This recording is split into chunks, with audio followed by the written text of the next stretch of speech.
Hi everyone. So last part में हमने introduction की थी डायमेंशनल एनालिसिस की, तो इस पार्ट में हम करेंगे uses of dimensional analysis. There are 3 uses of dimensional analysis और डायमेंशनल इक्वेशन। तो फर्स्ट यूज है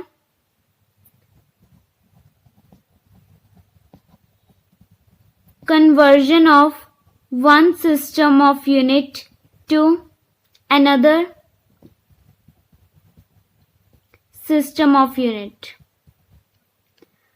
जो हमारे पास फर्स्ट यूज है, इसमें हम एक सिस्टम ऑफ यूनिट को कन्वर्ट कर सकते हैं सेकंड सिस्टम ऑफ यूनिट में। सेकंड यूज डायमेंशनल एनालिसिस क्या है?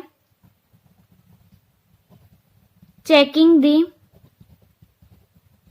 correctness of formulas। Dimensional analysis की हेल्प से हम कोई भी हमें अगर फॉर्मूला गिवन होगा तो हम उसकी करेक्टनेस को चेक कर सकते हैं। थर्ड यूज है हमारे पास derivation of formula. Dimensional analysis की हेल्प से हम कोई भी फॉर्मूला को ड्राइव कर सकते हैं। तो जैसे मान लो कि एक चीज जो हमने चैप्टर की स्टार्टिंग में की थी कि जो हमारे पास कोई भी क्वांटिटी है, ओके, तो हम उसको कैसे लिख सकते हैं? जैसे हमारे पास है लेंथ पेन की, ठीक है, the length of pen is 12 centimetre. तो हम इसको कैसे लिख सकते हैं?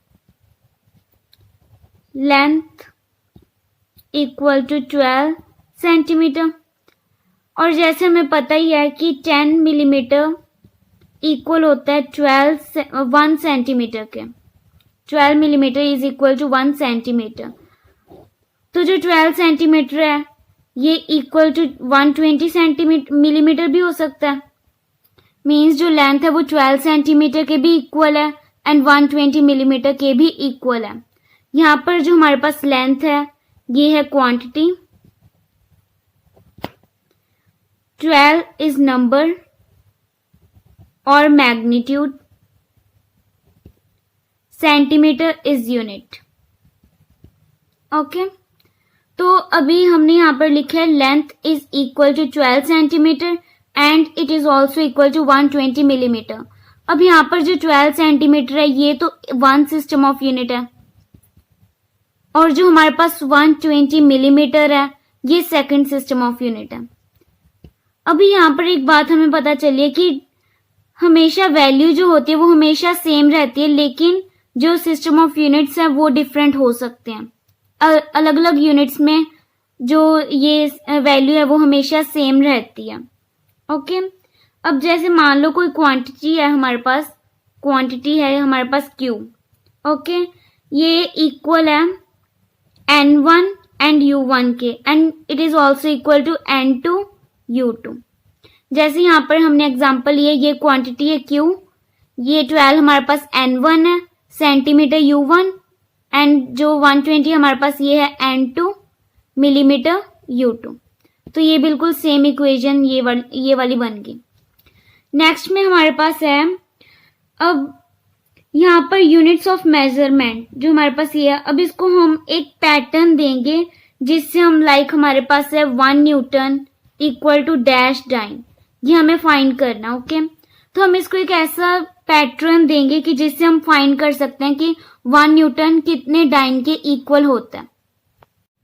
ओके, तो मान लो जैसे अब U1 जो हमने यहाँ पर कहा है उसका जो बेस या जो हमारे पास क्वांटिटी है जिसको हम डायमेंशन की टर्म में लिखते हैं, अगर हमारे पास लेंथ है तो हम लेंथ को रिप्रेजेंट करते हैं L से, मास को M से, टाइम को T से। ओके, तो जो ये वाला हमारे पास यूनिट सिस्टम है, ओके, तो इसको हम कैसे लिख सकते हैं?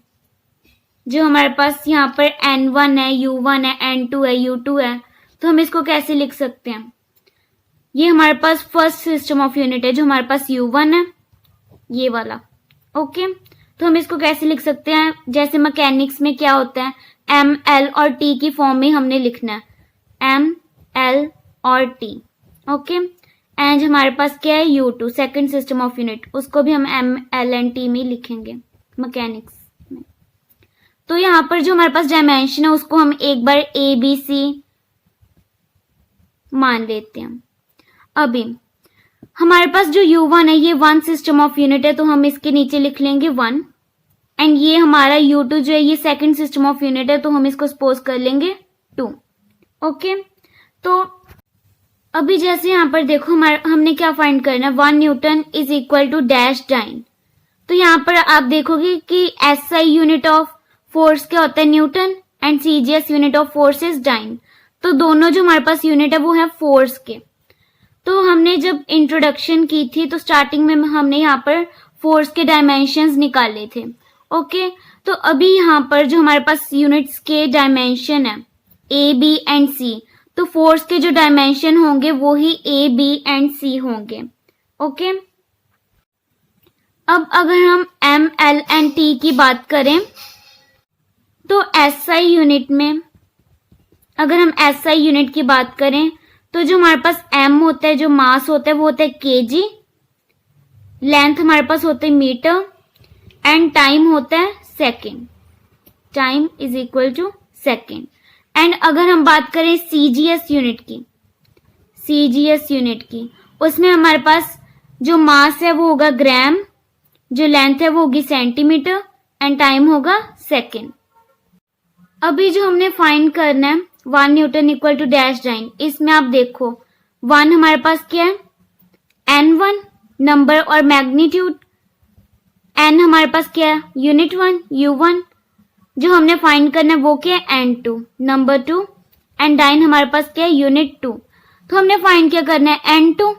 तो जो हमारे पास ये क्वेश्चन है हमने इसमें से N2 फाइंड करना है, तो हमारे पास फॉर्मूला क्या बन सकता है N2 equal to N1 U1 over U2, ये हमारे पास फॉर्मूला बन गया। अभी हमारे पास U1 की वैल्यू भी है और U2 की वैल्यू भी है, तो हम इसको इसमें पुट कर देंगे एंड यहाँ पर हमारे पास N1 क्या है 1, N1 भी हमें गिवन है, U1 भी गिवन है and U2 is also given to us. Okay, अब हम यहाँ पर उनकी वैल्यूज पुट कर देंगे। जब हमने उनकी वैल्यूज पुट की हमारे पास आया N2 इक्वल टू 1, U1 की हमारे पास वैल्यू थी M1 L1 T1 A, B and C जो डायमेंशंस थे, डिवाइडेड बाय U2 हमारे पास था M2 L2 T2 and dimension A, B and C। तो हमारे पास ये आ गया। ओके, तो अब हम इनको कैसे लिख सकते हैं, हम इसको ऐसे भी लिख सकते हैं N2 equal to 1 M1 over M2 bracket close A, L1 divided by L2 B, T1 divided by T2 C। तो हम इसको ऐसे भी लिख सकते हैं। अभी जैसे मैंने आपको बताया था कि जो हमारे पास न्यूटन है एंड जो डाइन है वो दोनों फोर्स के हैं, वो दोनों फोर्स के यूनिट्स हैं। तो जो हमारे पास फोर्स जो हमने फाइंड किया था लास्ट पार्ट में, इसके डायमेंशन क्या थे, इसके डायमेंशन थे M1 L1 T-2। मतलब जो हमारे पास A की वैल्यू है वो है 1, B की भी 1 एंड T की -2। अभी हम यहाँ पर A, B एंड C की वैल्यूज पुट कर देंगे एंड जो हमने पीछे निकाला था कि जो SI यूनिट में मास हमारा होता है kg, CGS में होता है G, तो हम वो भी इसमें पुट करेंगे इस क्वेश्चन में जो हमारे पास आया है। ओके, तो अभी हम पुट करते हैं N2 equal to kg over G, kilogram over gram 1, ये हमारे पास था मीटर, सेंटीमीटर 1, टाइम हमारे पास थे सेकेंड -2। ओके, तो अभी ये तो कट हो जाएंगे। अभी जैसे हमें पता है कि जो 1000 ग्राम होते हैं वो इक्वल होते हैं 1 किलोग्राम के, तो हम यहाँ पर पुट कर सकते हैं 1000 gram. N2 equal to 1000 gram divided by gram, और 100 centimetre equal to 1 metre, 100 centimetre equal to centimetre. और ये हमारे पास कट हो गए तो हम इसको कैसे लिख सकते हैं, 1 पावर माइनस 2। तो यहाँ पर सेंटीमीटर और सेंटीमीटर कट हो जाएंगे, यहाँ पर ग्राम कट हो जाएंगे। तो हमारे पास क्या आया, N2 equal to 10 raise to power 5। ये हमारे पास आ गई वैल्यू, दैट इज जो हमारी N2 है, मीन्स जो डाइन में हमारी वैल्यू है वो क्या आई, 1 newton equal to 10 raise to power 5 dyne. ऐसे हम और भी वैल्यूज फाइंड कर सकते हैं, like 1 joule equal to dash erg, 1 joule कितने अर्ग के इक्वल होता है, या 5 जाउल कितने अर्ग के इक्वल होता है। लाइक अगर हमने फाइंड करना है 5 जाउल इक्वल टू डैश अर्ग, तो ये हम सबको पता है कि ऐसा यूनिट ऑफ वर्क होता है जाउल और सीजीएस यूनिट ऑफ वर्क होता है अर्ग। तो जो वर्क के डायमेंशन होंगे वो ही हमारे यहाँ पर वैल्यूज आ जाएगी ए, बी और सी की। और बिल्कुल ये वाला भी बिल्कुल सेम है जैसे हमने ये 1 newton equal to dash dyne वाला किया। तो ये आप खुद ट्राई करके देखना। तो ये तो फर्स्ट यूज हमने कर लिया डायमेंशनल एनालिसिस का। अब हम करते हैं सेकंड यूज। जो सेकंड यूज था डायमेंशनल एनालिसिस का वो था checking the correctness of various formula. तो हम यहाँ पर कोई भी फॉर्मूला ले लेते हैं। एग्जाम्पल हमने फॉर्मूला लिया डिस्प्लेसमेंट और S equal to UT plus half AT square. तो हमने इस फॉर्मूले की मीन्स करेक्टनेस चेक करनी है। अब यहाँ पर ये फॉर्मूला डायमेंशनली करेक्ट है या नहीं, ये हमें इसको बताना है, ये हमने इसको बताना है, ठीक है। तो सिंपल है ये। तो एक डायमेंशन में एक चीज होती है जिसको बोलते हैं principle of homogeneity of equation और डायमेंशन। डायमेंशन के हिसाब से क्या होना चाहिए कि जितने भी यहाँ पर टर्म हमको दिख रहे हैं, जैसे यहाँ पर हमें 3 टर्म्स दिख रहे हैं 1, 2 एंड 3। ये है first term, second term and third term. तो सबका डायमेंशन सेम होना चाहिए तो ही वो फिजिक्स में आगे के टेस्ट के लिए यूज किया जाएगा। अगर डायमेंशनली ही करेक्ट नहीं है तो आगे फिजिक्स में भी यूज होने के चांसेस बिल्कुल नहीं है इसके। इसका ये मतलब नहीं होगा कि आप कोई भी इक्वेशन बना लो और उसको डायमेंशनली करेक्ट कर दो तो वो आगे फिजिक्स में सही होगा। मतलब जैसे आप मान लो कि आप साइंटिस्ट हो या कुछ भी आप फॉर्मूला बना रहे हो, ठीक है। तो अगर आप उसको डायमेंशनली करेक्ट कर दोगे लेकिन वो फॉर्मूला करेक्ट नहीं होगा, ये फॉर्मूला सही होगा बट वो डायमेंशनली इनकरेक्ट होगा, तो फिजिक्स में आगे टेस्ट में वो नहीं यूज होगा। जब तक आपका फॉर्मूला डायमेंशनली करेक्ट नहीं होता या आगे के टेस्ट के लिए भी करेक्ट नहीं होता तो वो फिजिक्स में यूज नहीं होगा कोई भी चैप्टर्स में। अभी हम अपने टॉपिक पर आते हैं। S equal displacement equal to UT plus half AT square. तो यहाँ पर S के डिस्प्लेसमेंट का हमारे पास क्या था डायमेंशन, L1। ये है हमारे पास डिस्प्लेसमेंट का डायमेंशन। अभी हमने सेकेंड टर्म का फाइंड करना है। सेकेंड टर्म हमारे पास क्या है, UT। UT क्या है, velocity into time, velocity into time. Velocity का हमारे पास डायमेंशन थे L1 t-1। अब हमने टाइम मीन्स t1 को इससे मल्टीप्लाई करना है, तो जब हमने इसको मल्टीप्लाई किया हमारे पास आया L1। नेक्स्ट हमारे पास थर्ड टर्म क्या है, हाफ AT स्क्वायर। हाफ हमारे पास कांस्टेंट है तो हम ओनली AT स्क्वायर का फाइंड करेंगे। यहाँ पर ये हमारे पास AT स्क्वायर क्या है, A हमारे पास है एक्सेलरेशन L1 t-2, T हमारे पास क्या है टाइम, टाइम हमारे पास है t2।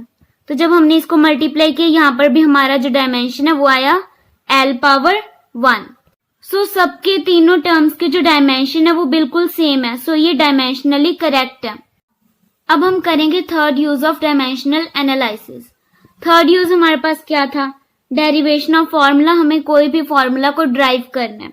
तो सपोज मेरे को यहाँ पर कहा गया है कि जब कोई ऑब्जेक्ट मूव करता है, कोई भी ऑब्जेक्ट जब मूव करता है तो उसमें एनर्जी पोजेस होती है, मींस जो एनर्जी है वो उसमें है, और उस एनर्जी को हमने नेम दे दिया काइनेटिक एनर्जी। जो एनर्जी पोजेस हुई है उसको हमने नेम दे दिया काइनेटिक एनर्जी। ठीक है, तो वो जो एनर्जी है जिसको हमने के माना है, काइनेटिक एनर्जी को हम मींस रिप्रेजेंट करते हैं के से। ठीक है, सपोज किया कि वो के है जो काइनेटिक एनर्जी है, तो वो डिपेंड करती है मास एंड वेलोसिटी पर, m1 एंड v1 में। ओके, तो ये हमने एक्सपेरिमेंटल किया है कि कोई फॉर्मूला नहीं पता हमें, मींस काइनेटिक एनर्जी का हमें कोई फॉर्मूला नहीं पता, हम इसको ड्राइव कर रहे हैं। और जो हमने यहाँ तक किया ये हमने एक्सपेरिमेंटली किया कि जब कोई ऑब्जेक्ट मूव कर रहा है तो उसमें एक एनर्जी पोजेस होती है, तो हमने जैसे ड्राइव करना है तो हमने उसको सपोज कर लिया कि वो काइनेटिक एनर्जी है। हमें इतना तो पता चल ही गया कि जो हमारे पास एनर्जी है, काइनेटिक एनर्जी है, ये डिपेंड करती है mass and volume, mass and velocity पर। तो हम इसको लिख सकते हैं kinetic energy is directly proportional to m and v। इसके जो डायमेंशन हो गए उसको हम x एंड y लिख लेते हैं। तो अब हमने ये पैटर्न लिख लिया। ठीक है, अब हम कोई कांस्टेंट लगा देते हैं इसके आगे। लेट कर लो कि हमने आगे कांस्टेंट लगा दिए a, कोई भी कांस्टेंट लगा लो, a लगा लो, b, c, कुछ भी। ठीक है, तो ये हमने कांस्टेंट लगा दिया। तो अब हमारे पास जो एनर्जी है, हमें पता है कि जो एनर्जी होती है और जो वर्क है इन दोनों के डायमेंशन बिल्कुल सेम होते हैं। तो इनके डायमेंशन क्या हमने किया था जब हमने फर्स्ट पार्ट में इंट्रोडक्शन की थी। हमारे पास डायमेंशन है एनर्जी के m1, l2 and t minus 2।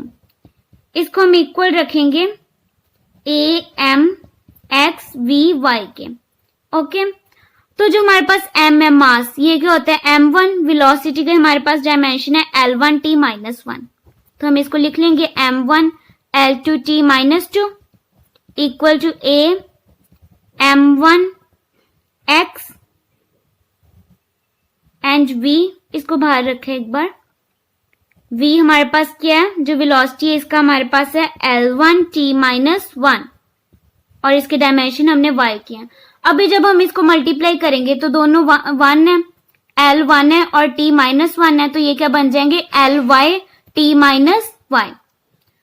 तो ये बन जाएंगे a m1x, ये बन जाएगा ly t माइनस y। जब हमने इसको मल्टीप्लाई किया हमारे पास आ जाएगा a mx ly t minus y। तो हमारे पास ये बन जाएगा। अभी लेफ्ट हैंड साइड हमारे पास क्या है m1 l2 t minus 2,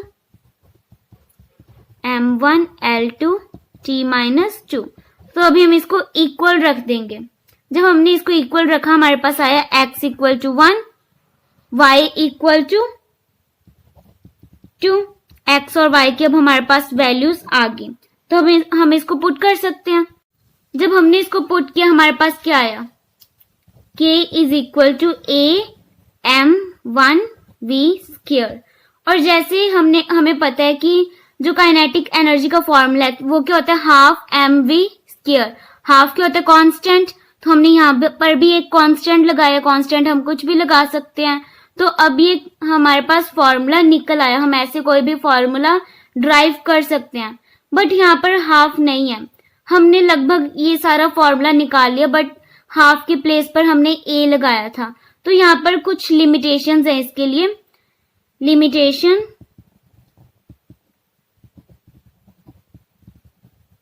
of dimensional analysis.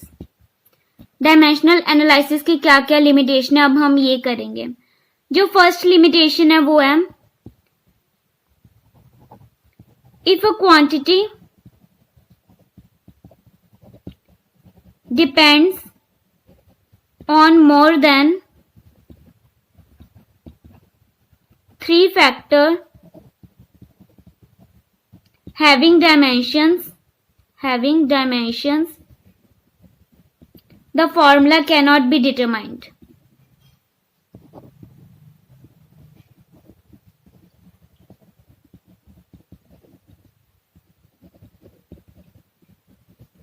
यहाँ पर ये बोल रहे हैं कि कोई भी हमारे पास क्वांटिटी है, लाइक कुछ भी ले लो क्वांटिटी, तो अगर वो मोर देन 3 फैक्टर, 3 फैक्टर से ज्यादा फैक्टर्स पर डिपेंड कर रही है तो उसका हम फॉर्मूला नहीं निकाल सकते।